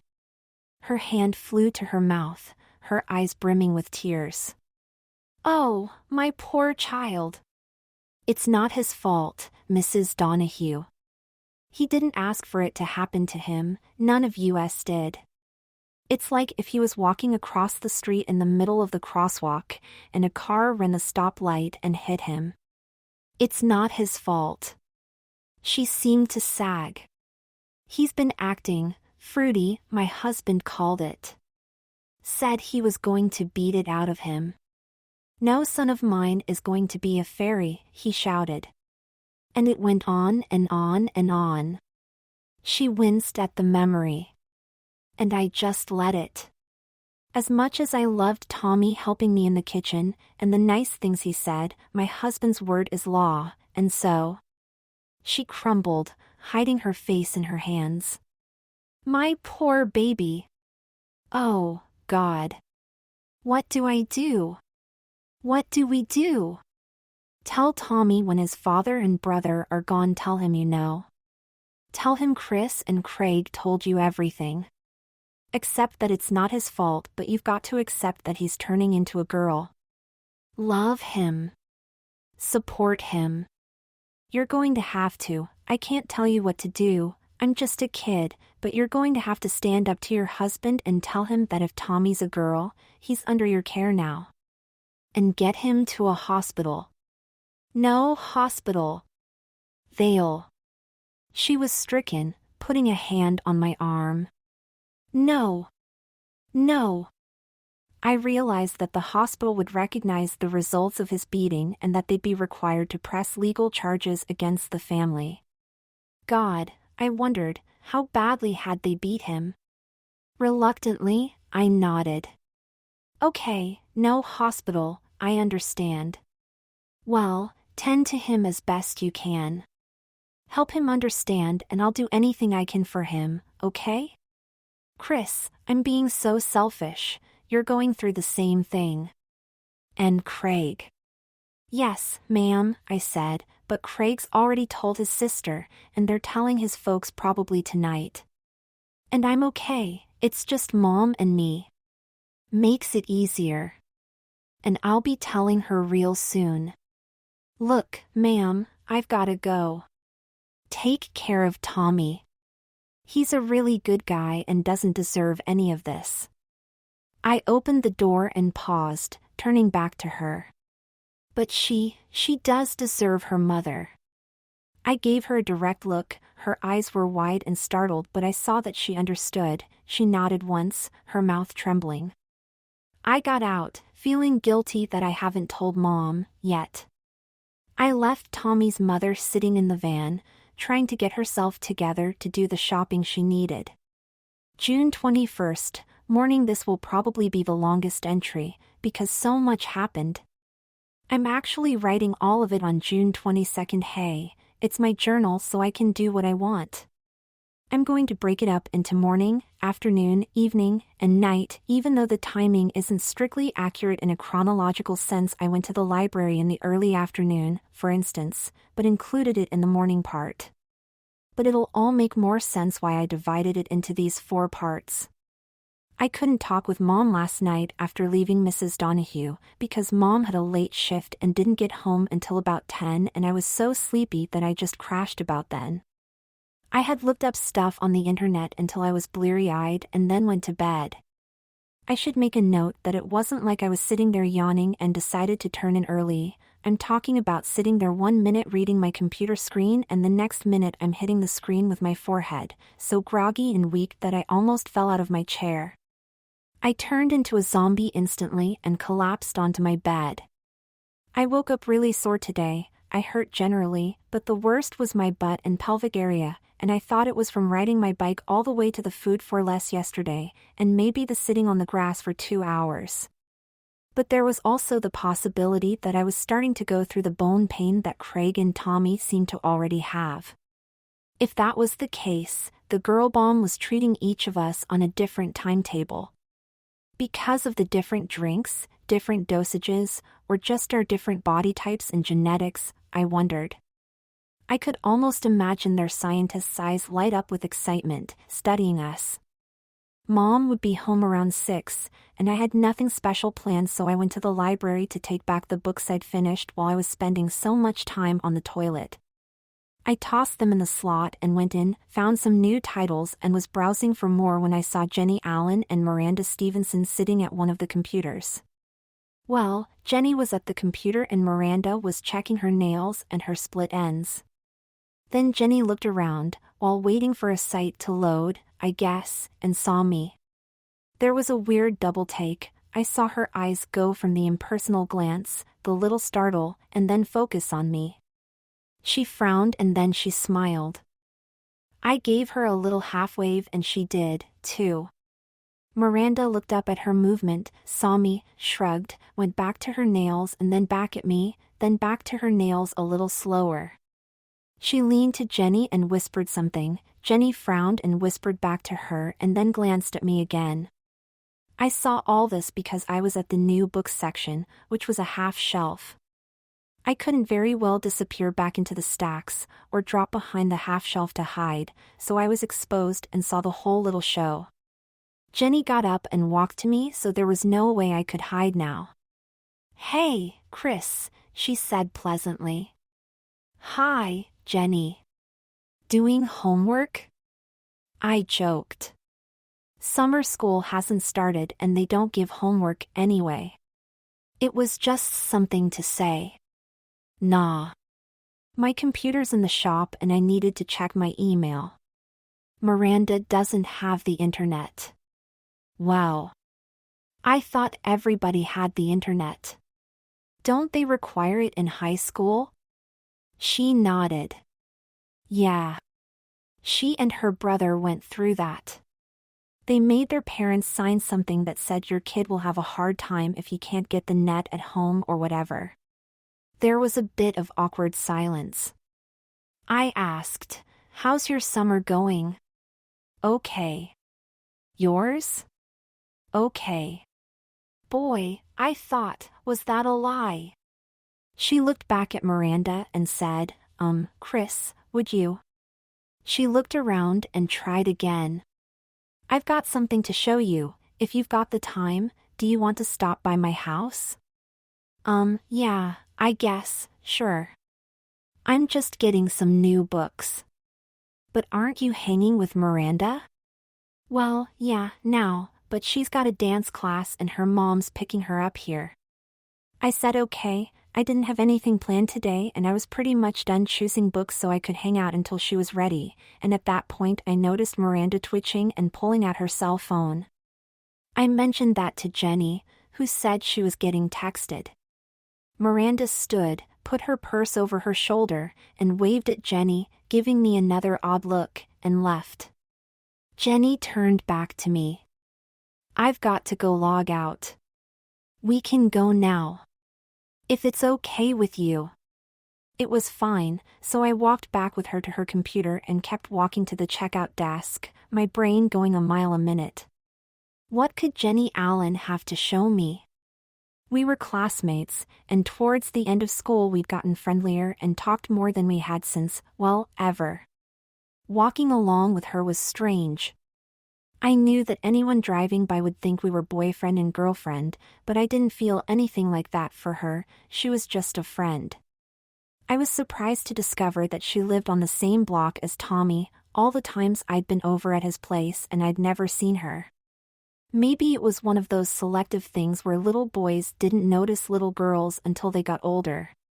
But then, my mind pointed out that I wasn't exactly a little boy anymore, or for very much longer, maybe, if this girl bomb thing went all the way. I had no idea what was on her mind until we got to her house and she offered me drinks. I must have made a face because I suddenly flashed on what happened the last time somebody offered me a drink. Jenny caught the look. "What?" "Just thought of something that happened a while ago." I didn't know you were on the same street as Tommy Donahue." Fortunately, she set an unopened can next to a glass of ice. I opened it and poured. She made a little face. "Oh, yeah. The Donnabrooks." I didn't get it, and she explained that her family could often hear the Donahue family yelling or fighting, and her father said an Irish word for a fight was a Donnabrook. I actually knew that from an old movie, but was embarrassed for Tommy and now for Mrs. Donahue that they were known that way in their neighborhood. I asked, "Have you seen Tommy lately?" She shook her head. I sipped my Diet Coke and said, "So, what did you want to show me?" Her kitchen had one of those bar things in the middle, with high stools, and she sat, so I sat across from her. Jenny was really a pretty girl, and her long auburn hair was loose and she wore almost no makeup but was still quite pretty. I felt absolutely zero attraction towards her, but I was thinking about the green tank top and white shorts she was wearing, and wondering about how my legs would look in shorts like that. Jenny looked sheepish. I lied. "I don't have anything to show you. I wanted to ask you something and the library wasn't the right place. Even on the street." But nobody's home, she broke off, realizing that what she just said might have been taken differently if we were boyfriend and girlfriend, but she made some decision that she was safe, and went on. "Anyway, nobody's around so you can tell me, if you want." "Tell you." I waved my hand in the air and then tucked my hair behind my ear. "There. See, right there." "What?" I had an idea where she was going but decided to make her work for it. She leaned forward confidentially, even though she knew we couldn't be overheard. "Chris, can you tell me what's happening with you?" I paused, and she blew out some air. "Come on, Chris, I've known you like forever, and although we've only started really talking, I've kind of known you for years. You're making this hard for me, so I'll just go for it. Are you gay?" I almost did a spit take, making the mistake of drinking when she'd asked. I'd expected her to be closer to the truth. Gay? Geez, that was only the tip of the iceberg. "Jenny, I think I know the answer to my next question, but I've gotta ask. Can I trust you to keep a secret? I mean, really keep it, even if it's so stupendously weird you feel like you've gotta tell somebody or burst?" "Can't tell anybody, not your mom, not Miranda, not anybody?" "Well, first, I wouldn't tell a secret to Miranda. She'd forget it in half an hour, but that was only after texting everybody on the west side," she grinned. And I'm close to my mom, but, gee, Chris, give me some credit. So, yes. I can keep a secret. I think you know I'm not the type to blab. She wasn't. I knew she was a really good person. And I knew that although I told Mrs. Donahue, that was because she was already involved and was aware that something was going on, and Tommy's condition had brought things in the open. With Jenny, I'd be telling somebody who was completely uninvolved, starting from ground zero, so to speak. I thought it would be a good rehearsal for telling Mom, which I planned to do tonight. So I told the whole story from start to finish, like I told Mrs. Donahue, only with a little more than I'd told her, about things Craig and I had speculated. I knew Jenny was smart and open-minded, and when I wound down, after 20 minutes of non-stop talking, she didn't say anything. She got up, took my glass, and I thought I was going to be thrown out when she tossed the drink in the sink, but then she added fresh ice and topped it off with more Diet Coke before topping her own, and then she sat. I think you're right, she said calmly, almost matter of fact. I think what you call the black hats, were piggybacking in Talia. It's been done lots of times before.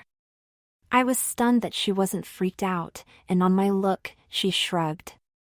My dad's totally aware of conspiracies, Men in Black, the real ones, not the movie The Kennedy Assassination, you got it. Not in a crazy way either. He looks for the proof. I mean, he's a lawyer, so he looks for verified documentation. And he talks about it with me. So, yeah, you guys stumbled into a kind of classic setup. I can't believe that you believe me. I felt tremendous relief. She grinned. Chris, if you came to me out of the blue, like 6 weeks ago, and told me this story, I'd think, yeah, it's possible, but there's no evidence and it'd be only a SOSO movie. Why 6 weeks ago? Geez, Chris, don't you have a mirror at your house? Yeah, I blushed. There are some changes. She snorted. Some changes?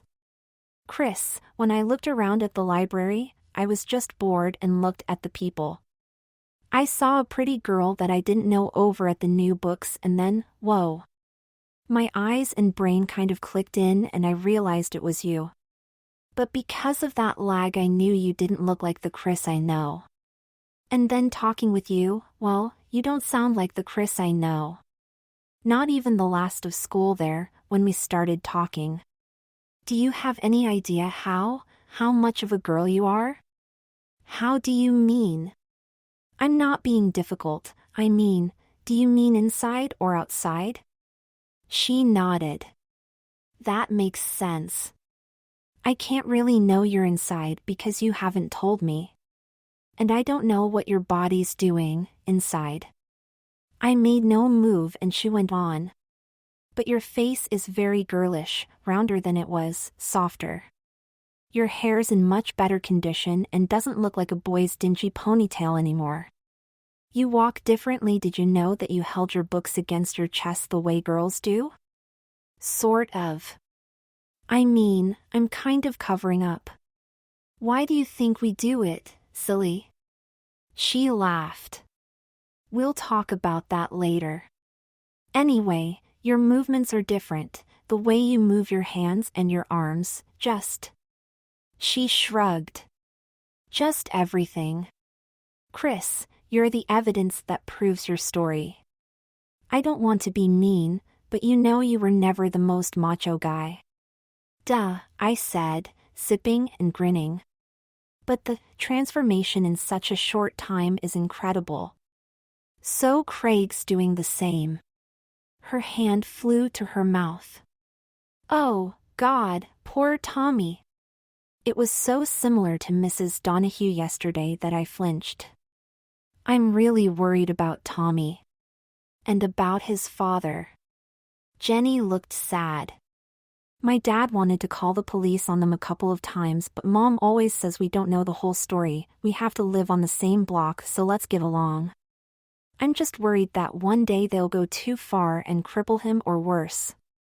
We stared at our drinks, thinking dark thoughts. Then Jenny sat up and said, I just thought of something. I said I had something to show you. I also said it was a lie. So maybe it wasn't a lie, after all. She grinned and stood up. Come on. I want to show you something. What? I asked as I stood. Her grin widened. You'll just have to find out. So I called this part morning, maybe Act 1 is more like it.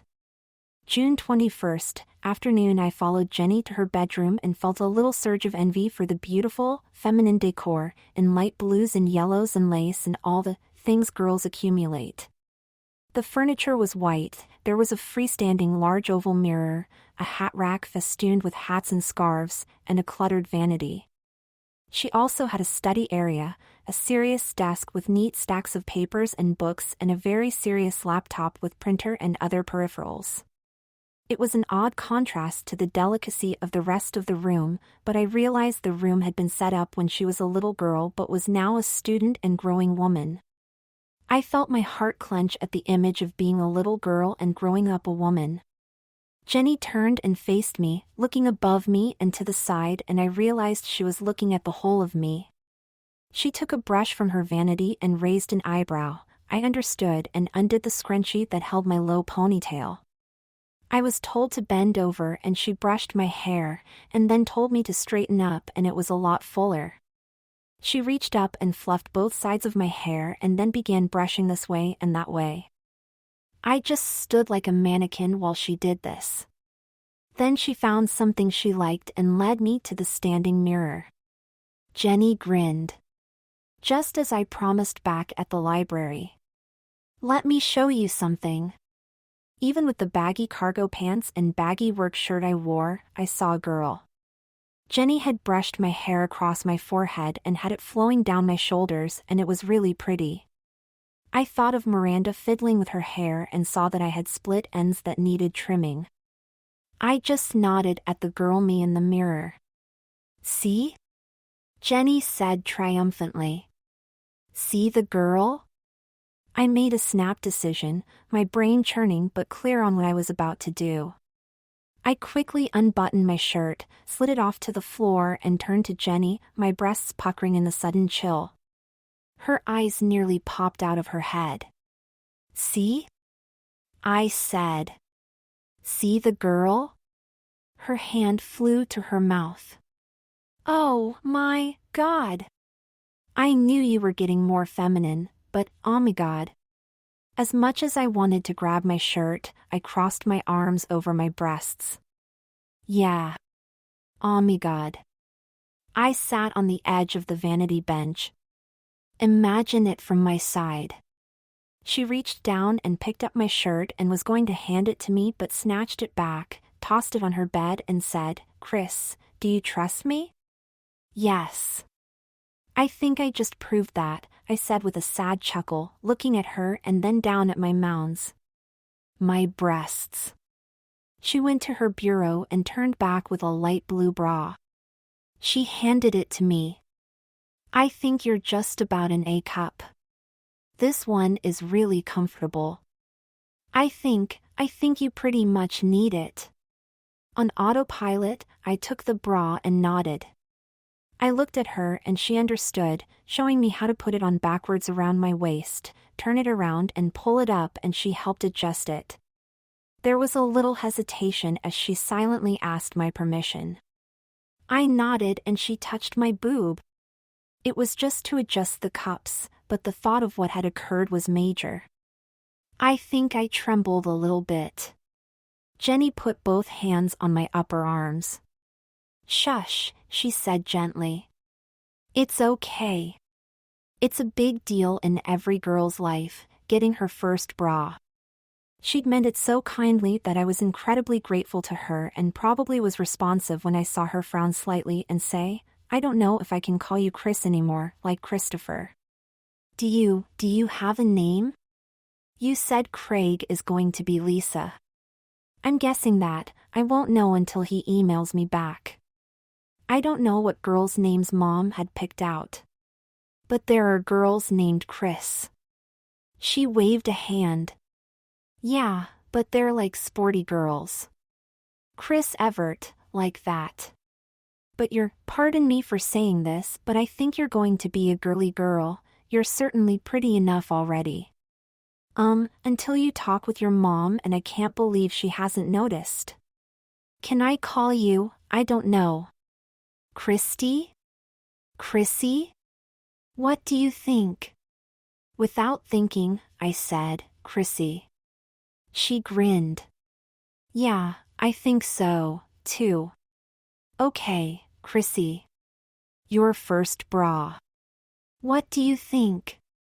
I said I didn't know, and started walking around her room, reaching, bending, stretching and feeling the newness of the support. I turned back to her with a foolish grin. I like it. She grinned. It's yours. No, really, I mean it. It's a special gift between us, okay? And it's practically new, and oh. She searched a drawer. Here, no sense standing around without a top. I know some of the names of girls' clothes. This was a raspberry camisole with spaghetti straps. I don't know if she was teasing me or testing me or just handing me a top, but I didn't make a big deal about putting it on. That is, until I had to pull it over my boobs. Jenny snickered a little bit and said, going to have to get used to them, Chrissy.